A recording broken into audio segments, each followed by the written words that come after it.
अभय चौटाला ने वो साबित कर दिया कि हिंदुस्तान में अगर किसी जाटनी का दो चूम के दम है तो उस शख्स का नाम अभय चौटाला। सारी कांग्रेस कह रही थी कैद कर लिया, इसके ऊपर फोर्स लगा रखी है, इसकी मृत्यु करेंगे, इसकी हत्या करेंगे। अगर किसी राजनेता में दम था तो पहले जगदीप धनखड़ को निकाल देते। कल दीपेंद्र ने रेवाड़ी में एक बयान दिया और कहा कि अभय सिंह चौटाला तो भूपेंद्र दीपेंद्र हुड्डा के नाम से पूरा नहीं काट सकता। क्या है 13 में। नमस्कार दोस्तों, इस वक्त हम रोहतक में हैं और 25 तारीख को इसी रोहतक में Indian national Lokdal party Abhay Singh Chautala जिसके राष्ट्रीय अध्यक्ष हैं वो ताऊ देवीलाल की जन्म दिवस जो है, ताऊ देवीलाल का जन्म दिवस रोहतक में मनाएंगे। और रोहतक को राजनीतिक तौर पे ये कहा जाता है कि हरियाणा की राजनीतिक राजधानी रोहतक है, पॉलिटिकल हब है और इसके अलावा हुड्डा का इसको गढ़ माना जाता है। हालांकि एक दौर था जब ये ताऊ देवीलाल का गढ़ होता था 1990 के दशक के आसपास की वो बातचीत है, लेकिन आज उस दौर के बाद से रोहतक झज्जर में जो है वो इनेलो पार्टी का अस्तित्व नहीं रहा, चीजें बदल गई और अब इसको हुड्डा का गढ़ कहा जाता है।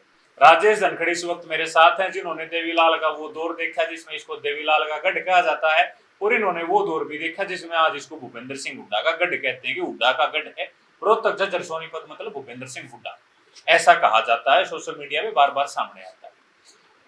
धनखड़ साहब, 25 सितंबर को यहाँ रैली कर रही है इनेलो पार्टी और मीडिया में बयान ये भी है कि इनेलो पार्टी जो है अपना घर भी यहाँ बनाएगी। अभय सिंह चौटाला यहाँ घर जमीन देख रहे हैं, घर ही यहाँ बनाने जा रहे हैं, तो क्या देखते हो इस पूरे सिनेरियो को आप? देखो, इनेलो हर साल चौधरी देवीलाल की जन्म जयंती मनावा है।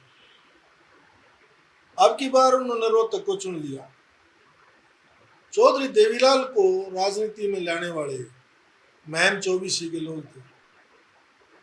चौधरी सूरत सिंह उस टाइम चौबीसी के प्रधान थे, वो चौधरी देवीलाल को लेके आए थे, उनको चुनाव लड़ाया। ये असलियत में गढ़ तो राजा महाराजाओं का होता है। यहाँ की जो किसान बिरादरियां हैं वो लड़ाका लोग थे और चौधरी देवीलाल ने SYL के मुद्दे पे, चंडीगढ़ के मुद्दे पे आंदोलन करा था। तो यहाँ के लोग कभी रजवाड़े में रहे नहीं कि मानसिकता पर गुलाम हो, इसलिए यहाँ के लोग स्वतंत्र रहना पसंद करते हैं और लड़ाई लड़ना जानते हैं। इसलिए चौधरी देवीलाल की लड़ाई में बहुत बड़ा चौधरी सूरत सिंह जैसे लोगों ने सहयोग किया और चौधरी देवीलाल को महम से लाकर उप प्रधानमंत्री की कुर्सी तक भेज दिया कि एक और टाइम लेके आगे महम 24 रोहतक झज्जर के लोग कि चौधरी देवीलाल के जिंग ने नाड़ घूमती पूरा हिंदुस्तान घूम रहा है। चौधरी देवीलाल वो शख्सियत, भोलापन, जमींदार आदमी, सादा रहना था और हमारे लोग सादगी को पसंद करते हैं। और रोहतक में ये रैली नहीं, ये पूरे किसान समाज, पूरे जाट समाज को बचाने का सबसे बड़ा टाइम है। बीजेपी के सामने कांग्रेस तो बिकी हुई कि भूपेंद्र हुड्डा ने तो सौदा कर रखा है, शेर शायरी सुनानी विधानसभा में 10 साल की, आप इसकी उकाड़ लो। मनोहर लाल शेर बोलता है, ये शायरी सुनाता, शेर शायरी सुनाते हैं, कभी विरोध नहीं सकते। जिदास गांव गांव डूबा पड़े हैं, कितने विधायक पूछे हैं गांव में, कितने 9 विधानसभा में इसका लड़का पूछा है। तो ये रैली नहीं है, ये एक अपने अस्तित्व को बचाने का 36 बिरादरी के लोगों को मौका है कि बेलगाम सरकार हो जाए तो उसको नकेल डालने के लिए मजबूत आदमी सामने खड़ा होना चाहिए। और वो दम अभय चौटाला में आज के दिन तो है। अगर आज के दिन अभय चौटाला में दम होता तो वो विधायक होता, वो विधायक भी नहीं। विधायक तो बड़ी शासक से हराए जाते हैं। ये तो कांग्रेस और बीजेपी को तकलीफ थी दोनों को कि दोनों पार्टियां ने विधानसभा में खड़े होकर वहीं बैठा देता। भाई उसके बाद कौन है बोलनी है? बलराज कुंडू के खिलाफ बोलनी, उसके बिना बोलनी है कौन है? 2 लोगों ने 5 साल विधानसभा में अपनी उंगली पर नचाया, वो दम अभय सिंह चौटाला में है।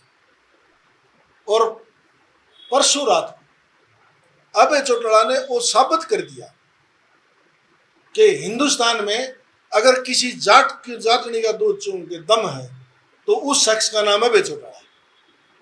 कैसे? उपराष्ट्रपति को नरेंद्र मोदी से दुश्मनाई लेके बीजेपी से छाती मिला के अपने फार्म हाउस में लिया है, जिसको सारी कांग्रेस कह रही थी कैद कर लिया, इसके ऊपर फोर्स लगा रखी है, इसकी मृत्यु करेंगे, इसकी हत्या करेंगे। अगर किसी राजनेता में दम था तो पहले जगदीप धनखड़ को निकाल के क्यों नहीं गया? सरकारी आवास से निकाल के अपने फार्म पे सौंप दिया, और जब तक मनचावर है तो इस कौम का इससे बड़ा हितैषी होने का मैं तो नहीं मानता और कोई प्रमाण है। जो अभय सिंह चौटाला ने प्रमाण दिया है कि नरेंद्र मोदी, अमित शाह और सारी बीजेपी, जो बीजेपी में हमारे भी बिरादरी के लोग हैं, हमारे गोती भी, जो कभी भी जगदीप धनखड़ का नाम तक नहीं लेना पसंद किया उन लोगों ने रिजाइन देने के बाद, और उसके बावजूद अभय सिंह चौटाला ने छाती ठोक के अपने फार्म में दिया। कई लोग जब ये एपिसोड चल रहा था तो उन्होंने ये लिखा कि जगदीप धनखड़ जो है सत्यपाल मलिक बनना चाहते हैं। नहीं, सत्यपाल मलिक तो मलिक था, जगदीप धनखड़ है। हर बार एक से जैसी लड़ाइयां नहीं लड़ी जाती, हर बार एक से युद्ध नहीं होती। जब इसको छाट के उपराष्ट्रपति बनाया था जिसमें खुशबू आ रही थी, इसने किसानों के मुद्दे उठा दिए थे, ये दुश्मन हो गया। देश के दूसरे नंबर की कुर्सी पर बैठा देश का नागरिक, और सौभाग्य से हमारा गोती भी। आज जगदीप धनखड़ को नहीं, पूरे समाज को अभय चौटाला ने आशियाना दिखा दिया कि भाई किसी भाई के तकलीफ हो जाए मेरे घर में रोकूंगा। लोग तो बटे उन्हें ना रोक पाए। किच है छतरी जो रोहतक ने गढ़ बतानी है, क्यों नहीं कही हमारी कोठी में रहे धनखड़ साहब, हम देखेंगे सरकार को जवाब। एक तो साबित कर दिया ना। अगर 25 तारीख लोगों ने अपना अस्तित्व बचाना है, अगर कौम को और किसान बिरादरी को बचाना है, तो 25 तारीख को अगर लाखों लोगों की रैली होगी तो दिल्ली और चंडीगढ़ की सरकार की 2 कुर्सी टांग बचेंगी, हलने से हो सकता है बीजेपी ने मजबूरी में किसी जाट को चीफ मिनिस्टर बनाना पड़े। अच्छा, 25 तारीख की रैली मजबूत करने का मतलब है चंडीगढ़ की कुर्सी बदलना। यहां तक खतरा पैदा हो जाएगा। लेकिन ये खतरा कैसे पैदा होगा? पूर्ण बहुमत के साथ बीजेपी सत्ता में है, अभय चौटाला खुद चीफ मिनिस्टर, विधायक भी नहीं है, चीफ मिनिस्टर की कुर्सी दूर की बात है। अबे क्यों? और बहुत जाट है, अबे को दिक्कत थोड़ी है, कोई बन जाओ। जब सारा तो वो सारी चीजें अब है कि रैली के साथ कैसे ऐसा है, जब लोग इकट्ठे होते हैं ना, किसान आंदोलन में रिजाइन दिया इसने। अबे के बारे में मना, मैं उस पार्टी में हूँ ना, मेरा अभय चौटाला से कोई लेना देना, मेरा तो कोई कहीं मनमुटाव बेशक होगा, मैं उसका पक्ष नहीं। परंतु उसने जो काम कराया है किसान आंदोलन में, सब ज्यादा पैसा लगाया, रिजाइन दिया, और आज तो सबसे बड़ा काम कर दिया देश में कि पूरे देश में किसी जाट की हिम्मत ना हुई अब मैं रोकूंगा अपने घर में, और जगदीप को अपने घर रोक। मैं उस बात पर कह रहा हूं कि यहाँ भीड़ इकट्ठी होने का मतलब है कि आने वाला समय आपके लिए खतरे की घंटी है। बीजेपी के पैर पार। बीजेपी बेलगाम इसलिए होगी कि भूपेंद्र हुड्डा तो उनको इशारे में काम करे, इससे तो एग्रीमेंट है हरी सरकार 29 में फिर बनवाऊंगा। अगर जनता आज इकट्ठी हो है तो 99% ये साबित हो जाएगा कि अगला समय खराब आने वाला है। इसलिए किसी न किसी जाट को चीफ मिनिस्टर बनाना पड़ेगा। ये 25 तारीख की रैली किसान समाज और जाट समाज के लिए विशेष दिन है। डॉक्टर साहब, इसमें एक सवाल है। कल दीपेंद्र ने रेवाड़ी में एक बयान दिया और कहा कि अभय सिंह चौटाला तो भूपेंद्र दीपेंद्र हुड्डा के नाम के बगैर पूरा दिन नहीं काट सकता। अभय चौटाला शादीशुदा आदमी, पोता पोती आड़ा है, वो इसका नाम क्यों जपेगा? यो किसी रांडे आदमी का, गांव के आवारा लड़के का नाम लेता है, मेरा नाम जपे है तो जज जाती आ रही। घरबारी आदमी इसका नाम क्यों जपेगा?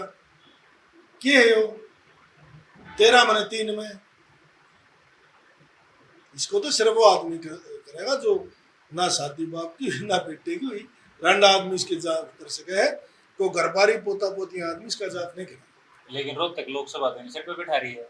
अब करा लियो चुनाव, इन पे तो साल भर होया है। तो ये फिर करा लो ना, रिजाइन देगी। क्या साबित करना उससे? अब पता लग जाएगा कितना अक्षर पे है। तुम हमसे हो, थरे खेता हम कितनी बार पानी कटवा दिया, बजट नहीं है क्या?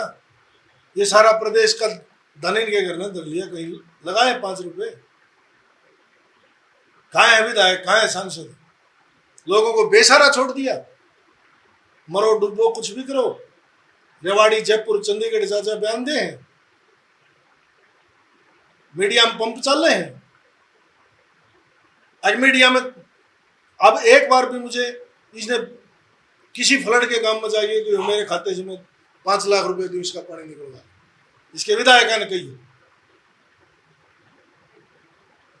और कभी भी पार्लियामेंट में आज तक इसने ये कही हो कि जाट आरक्षण हमारा अधिकार है, हमारे के दे दो। 10 साल में इसके बाप ने दिया हो विधानसभा में। कई धरने बैठे हो बहु बेटा, कौम के लिए कहीं एक दिन धरना दिया। शर्त पर तो कर्म बैठाओगे। और जैया बेड़े बड़का नड़ा मकान ले लिया रोहतक में, इनकी जड़ खुद की सूख जाएगी। चौधरी देवीलाल जी उन्होंने बड़ी गलती ये करी थी कि उन्हें रोहतक में मकान नहीं बनाया। और जो राजनीति करने वाले लोग होते हैं ना, उन सब के लिए खतरे की घंटी है कि जहां से आपका राजनीति का क्षेत्र है वहां आपका मकान होना अनिवार्य है। तो मतलब देवीलाल की तीसरी पीढ़ी अब चौथी पीढ़ी यहाँ मकान बनाने। ठीक है, आप जाकेंगे आप फिर लोग सर पे डालेंगे। और जो लोग दिल्ली और गुड़गांव की कोठियों में रहना पसंद करते हैं ना, वोट हमारी, और दिल्ली के माला में जाए छोले भटूरे डोसे खाना, उनको बुरी हालत का सामना करना पड़ेगा आने वाले समय में। ठीक। तो ये राजेश धनखड़ हैं। 25 तारीख को इनेलो की यहाँ रैली है। मुख्य अतिथि अभय चौटाला हैं जो इनेलो के राष्ट्रीय अध्यक्ष हैं। अब वो आने वाला समय बताएगा कि रैली में क्या होना है और किस तरीके का माहौल जो है वो होना है। और जिस तरीके के आरोप धनखड़ साहब ने लगाए हैं वो आपने सुने हैं। इन सारी बातों के बारे में आप लोग क्या सोचते हैं वो हमें कमेंट बॉक्स में जरूर लिखें। शुक्रिया।